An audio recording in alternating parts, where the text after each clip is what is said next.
Lé, lé, lé, lé, lé, lé, lé, lé, lé, lé, lé. Lé, lé, lé, lé, lé, lé, lé, lé, lé, lé, lé. Joanna. Et toi? Hey, what's up guys? Alors aujourd'hui je te retrouve dans cette vidéo pour te parler d'un sujet un peu intime, voire carrément tabou. Ouais bon, je te fais pas languir plus longtemps, je te parle aujourd'hui porno. Ouais, pourquoi je te parle porno aujourd'hui? Parce que dernièrement j'avais posté une story sur mes réseaux sociaux et ça avait un petit peu fait polémique et du coup, étant donné les réactions que j'avais eues, je me suis dit que ça pouvait être sympa d'en faire une vidéo où voilà, je vous exprime un petit peu ce que je pense de tout ça et où je fais passer des petits messages au passage. Alors c'est parti, on commence tout de suite. Alors je vous rappelle que nous sommes dans une société patriarcale qui est conçue par les hommes et dominée par les hommes. Et ben devinez quoi, le porno c'est la même chose, il est fait par des hommes et conçu pour qui? Ben, pour des hommes évidemment. Alors si je vous parle du porno aujourd'hui, c'est parce que je voudrais bien que tout le monde comprenne qu'on est tous influencés par ça et pas de façon très positive parce qu'en fait on est complètement conditionné, formaté, voire même carrément manipulé. Ouais. Bon, je suis pas en train de prôner la théorie du complot, c'est pas ça que je dis, mais on est tous conditionnés, tout comme tout le monde admet qu'on est conditionné et un petit peu formaté, influencé par la publicité, ben il en est de même pour le porno. Pourquoi? Ben parce que tout simplement le porno c'est aujourd'hui un petit peu la seule éducation sexuelle qu'on a. Et quand tu as envie de savoir à quoi ça ressemble un rapport entre deux personnes, ou trois, ou plus, voilà, va savoir, ou même seul, hein, et bien qu'est-ce que tu fais? Tu vas consulter un site porno et c'est la première référence que tu vas voir, visuel, tout. Donc voilà, il y a un vrai souci à ce niveau-là, puisque le porno ne reflète pas la réalité. Alors ce que je voudrais dire, c'est que nous sommes donc tous et toutes bien influencés par le porno et on est tous et toutes concernés, ouais, autant les meufs que les mecs. Donc les gars, ouvrez les yeux et surtout là en ce moment ouvrez les oreilles. Alors moi ce que je voudrais mettre en évidence, c'est qu'en fait le porno il permet de un petit peu construire notre identité et du coup notre identité sexuelle, et pour ça il va nous influencer en nous suggérant des désirs qui à la base n'étaient pas forcément naturels et que nous on a internalisé, on a banalisé, on en fait des pratiques courantes et qu'on estime de l'ordre de quelque chose de naturel, voire de primaire, tu sais, ce truc de l'instinct animal un peu, tu vois. Alors qu'en fait pas du tout, c'est juste instauré par notre société, mais qu'on se le dise, il n'y a pas de code dans le porno, il n'y a pas de règles, il n'y a pas de normalité, d'accord? Voilà, ça c'est dit. Alors, ce que je voudrais dire avant tout sur les conséquences du porno, c'est la banalisation de la violence. S'il vous plaît, prenez-en conscience, autant les meufs que les mecs, mais surtout, s'il vous plaît, messieurs, parce que après ça engendre des comportements dans la vie courante qui sont juste intolérables vis-à-vis de nous, les meufs.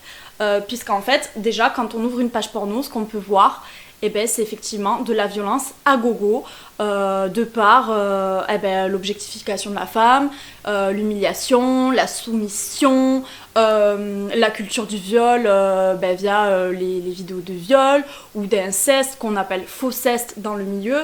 Donc est-ce que vous trouvez ça normal qu'il y ait des personnes qui fantasment sur des enfants alors que dans la vie réelle c'est quand même pas très légal tout ça, hein, et pas très moral aussi surtout, et même très dangereux et flippant, j'ai envie de dire. Donc en fait cette suggestion de fantasme, voilà, de gangbang, de double pénétration, de sodomie, de omnipénétration, hashtag phallocentrisme à balle, ça nous formate et voilà. voilà, j'ai bugué.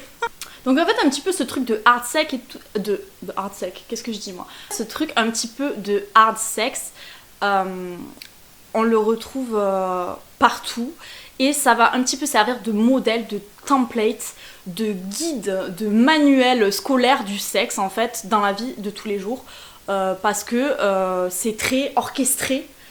Autant les fantasmes que le rythme même, j'ai envie de vous dire, puisque en fait un rapport sexuel c'est quoi dans la tête de tout le monde? C'est alors d'abord on a des préliminaires qui, je tiens à le dire quand même, n'existent pas trop parce qu'en fait un rapport sexuel c'est pas régi par la pénétration, hein, hashtag phallocentrisme. C'est juste un échange entre deux personnes, ou plus, voilà, ou moins, ou avec soi-même, bon bref. Tout ça pour dire qu'en gros les préliminaires ne constituent pas une petite partie de l'acte. Ça peut être que ça, tout simplement. Mais bon, on en revient, vous avez compris un petit peu ce que je veux dire, au fait que c'est très orchestré, parce qu'on a les préliminaires qui sont censés être avant l'acte. Ensuite, on a la pénétration, qui donc est représentée comme l'acte majeur d'une relation sexuelle. What the fuck? Et ensuite, on a l'éjaculation de monsieur, ça y est, il a joui, basta, au revoir, hein. À plus. Ben non, je suis désolée, nous aussi les nanas, on a autant de droits que vous, messieurs, à la jouissance. Donc voilà, ça c'est très conditionné par le porno, oui oui. Ensuite, ça déforme notre perception du fantasme. Pourquoi je fais un accent comme ça? Je sais pas.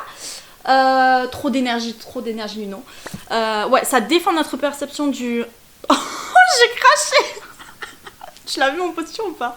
Je sais pas si ça s'est vu à la caméra, mais c'est une... Bon bref, cette vidéo est un carnage, c'est pas grave. Soyez indulgents, please. Donc bref, ça déforme notre perception du porno et donc de nos fantasmes. Je commence à perdre mes mots et tout.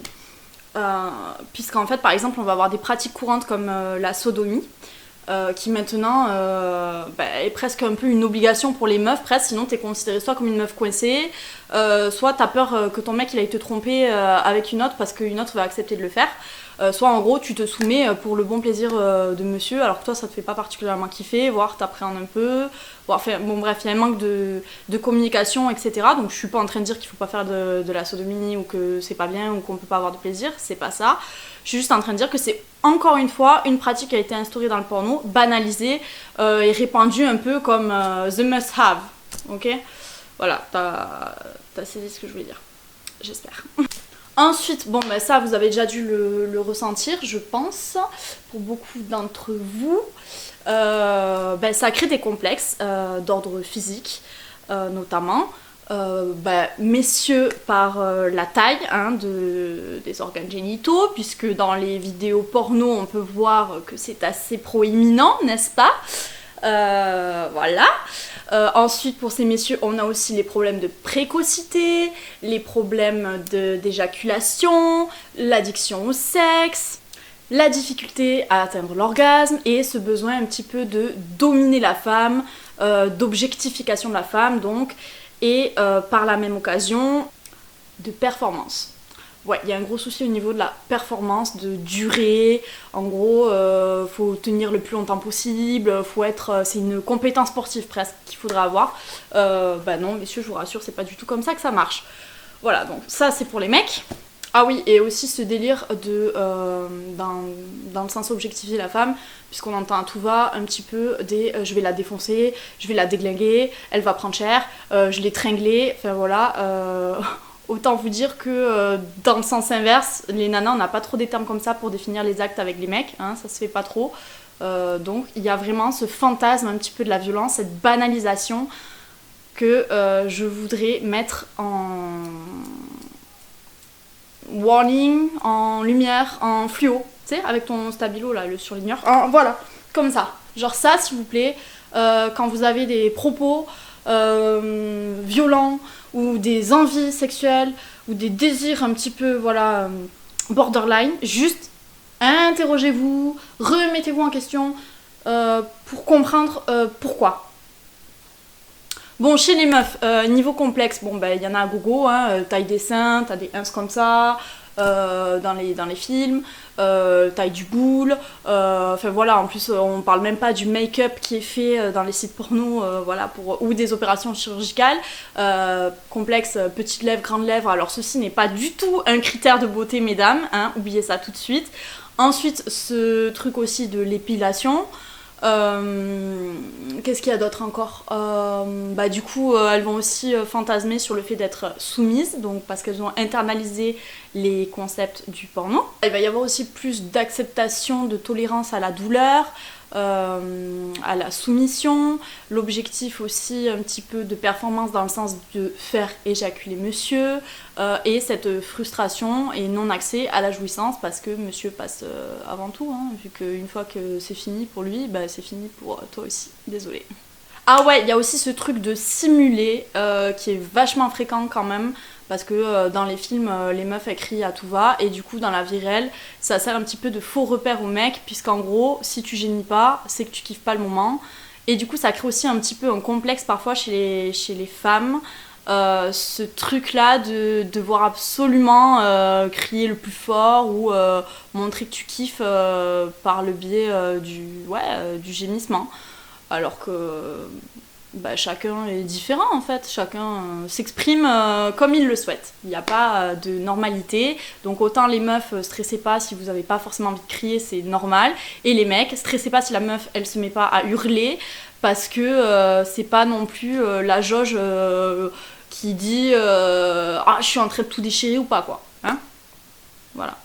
Donc il y a vraiment un besoin de déconstruire le sexe, déconstruire le porno, parce que je tiens aussi à dire en petit clin d'œil à mesdames que pour moi le porno il a quand même une tendance lesbophobe, oui on peut aller jusque là, parce que même les rapports entre femmes ne sont pas représentés pleinement, puisque y a cette peur là de l'homme de pas être au centre du plaisir et du désir féminin, même quand il s'agit de femmes, alors que qui de mieux placé pour parler du plaisir des femmes que les femmes elles-mêmes. Non, hein, évidemment, la teub elle revient toujours. Ouais, j'ai dit ça. Donc pourquoi je dis ça? Parce que tout simplement, même dans les rapports lesbiennes, qu'est-ce qu'on voit à chaque fois? On voit l'omniprésence de la pénétration, que ce soit par les doigts, par les objets, par la présence d'un mec, qu'il soit spectateur ou acteur. Et voilà, c'est complètement déformé en fait. Et on nommait encore une fois vraiment le plaisir féminin au détriment. Non.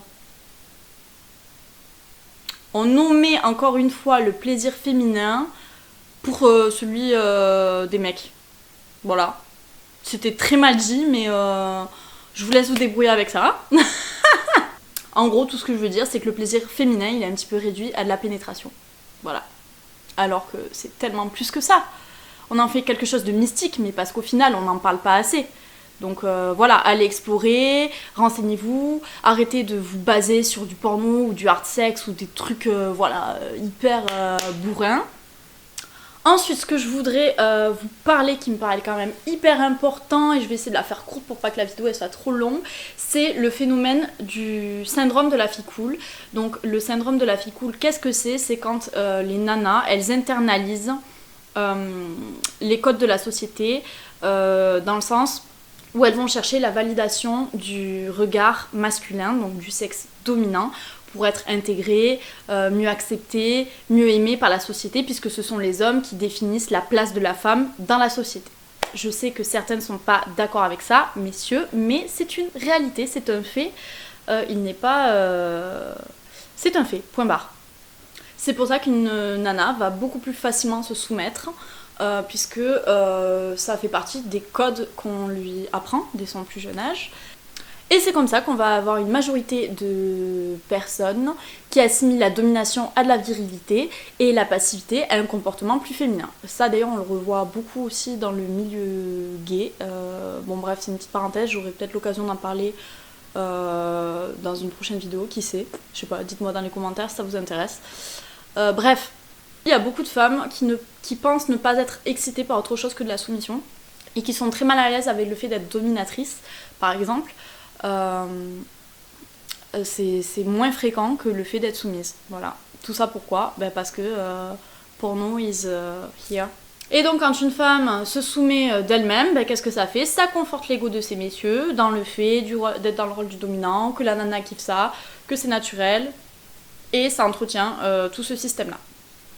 Mais c'est important pour nous les meufs de bien comprendre que même nous on est influencés par ça, et moi la première, alors que j'en suis consciente que je t'en parle, j'ai conscience que même moi parfois j'ai des comportements qui vont dans ce sens-là, et des fois même je m'en rends compte et je me dis mais what et tout, mais et du coup tu sais ça fait un fighting en moi, intérieurement, psychiquement et tout, c'est hyper chiant. Donc si t'es une meuf, dis-moi si tu ressens ça aussi des fois, parce que c'est relou en fait.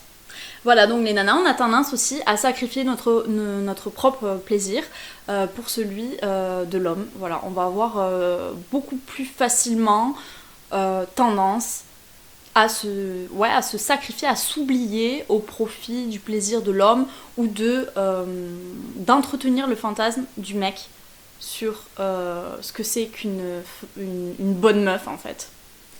C'est sale dit comme ça, mais c'est un peu ça. Voilà, donc cette vidéo est maintenant terminée. Je vous invite à interroger vos comportements, à consulter du porno peut-être plus engagé, même si c'est quand même assez difficile à trouver, mais voilà, à réduire votre consommation de porno aussi et à plus faire travailler votre imaginaire, à vous interroger. Cette vidéo, elle est faite dans un but vraiment bienveillant, donc je vous demande d'être indulgent, bienveillant avec moi. Parce que moi tout ce que je veux faire c'est partager ça. Si cette vidéo t'a plu, n'hésite pas à t'abonner, à liker, à partager, à communiquer, à commenter, tout ce que tu veux, parce que plus on parle de ça, et plus les esprits s'ouvrent, les langues se délient, dans tous les sens du terme peut-être, je ne sais pas. Mais voilà, je trouve ça hyper intéressant, faut lever les tabous. C'est important aussi quand on est une meuf d'en parler, même si je sais que c'est compliqué, que voilà, il y a beaucoup de polémiques là-dessus. Mais voilà, aujourd'hui j'ose le faire, j'espère que toi aussi t'oseras en parler avec tes potes ou avec moi si t'en as envie. Sur ce, je te fais des gros bisous, je te dis à très vite dans une prochaine vidéo et cœur sur toi. Et toi, t'en penses quoi? Johanna, Johanna et toi, Johanna. Anna et toi.